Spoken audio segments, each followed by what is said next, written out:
ధీరజ్ సాగర్ దగ్గరకు వచ్చి మాట్లాడుతూ ఉంటాడు. దాంతో సాగర్ అయితే నీకు అన్నయ్య అంటే అంత ప్రేమ ఉన్నప్పుడు ఆ రోజు 5 లక్షలు కట్టేసి వెళ్ళమని ఎలా చెప్పావురా?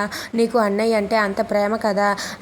నేను ఉద్యోగం చేస్తున్నానని నువ్వు చూడలేకపోతున్నావు కదా అని చెప్పి అక్కడ ఉన్న సాగర్ అంటాడు. ఆ మాట వినగానే ధీరజ్ అయితే ఏం మాట్లాడుతున్నావురా నువ్వు మంచి స్థానంలో ఉండడమే నాకు కావాలిరా.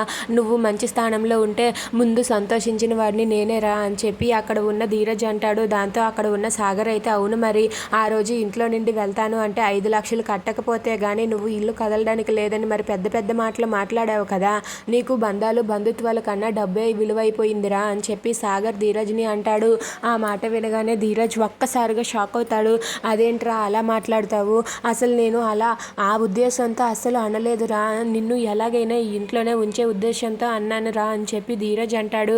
దాంతో సాగర్ అయితే నాకు తెలుసులే నువ్వు ఏ రకంగా అన్నావో నాకు తెలుసు అని చెప్పి అక్కడ ఉన్న సాగర్ అయితే ధీరజ్ని అపార్థం చేసుకుంటాడు. ఇంతలో వల్లి అలాగే ఆ సుకన్య వాళ్ళిద్దరూ కూడా కలిసి భాగ్యం దగ్గరికి వెళ్ళి జరిగిందంతా చెబుతారు. దాంతో భాగ్యం ఆనందరావు వాళ్ళిద్దరూ కంగారు పడుతూ ఉంటారు. ఈరోజు సాయంత్రం ఎలాగైనా సరే నర్మద నన్ను హాస్పిటల్కి తీసుకువెళ్తాననింది. అప్పుడు మన బండారం అంతా బయట పెడితే ఈసారి నా భర్త నన్ను ఇంటికి కాదు ఏకంగా ఏ గోతులోనో మెడపట్టుకుని బయటకు గెంటేస్తాడు అని చెప్పి అక్కడ ఉన్న ఆ వల్లి అంటుంది. ఆ మాట వినగానే భాగ్యం ఆనందరావు వాళ్ళిద్దరూ కూడా ఒక్కసారిగా షాక్ అవుతారు.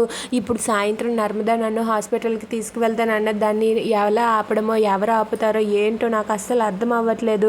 ఆ డాక్టర్ నర్మదా ప్రేమాలకు నిజం చెప్పేస్తే అప్పుడు నా పని ఒక్కదాందే కాదు నాతో పాటు ఇదంతా నాటి డ్రామా ఆడిస్తున్న మిమ్మల్ని కూడా నా భర్త వదలడు. మిమ్మల్ని కూడా కలిపి అందరినీ కలిపి ఆ గుమ్ములో పాతేస్తాడు అని చెప్పి అక్కడ ఉన్న వల్లి అంటుంది. ఆ మాట వినగానే భాగ్యం అయితే నువ్వు ఏం కంగారు పడవద్దు నేను చూసుకుంటాను కదా అని చెప్పి అంటుంది. దాంతో వల్లి అయితే నువ్వేం చూసుకుంటావు?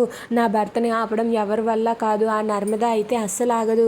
వెంటనే నన్ను హాస్పిటల్కి తీసుకువెళ్తానని చెప్పింది అని చెప్పి వల్లి అయితే భాగ్యం ఆనందరావుల్ని భయపెడుతూ ఉంటుంది.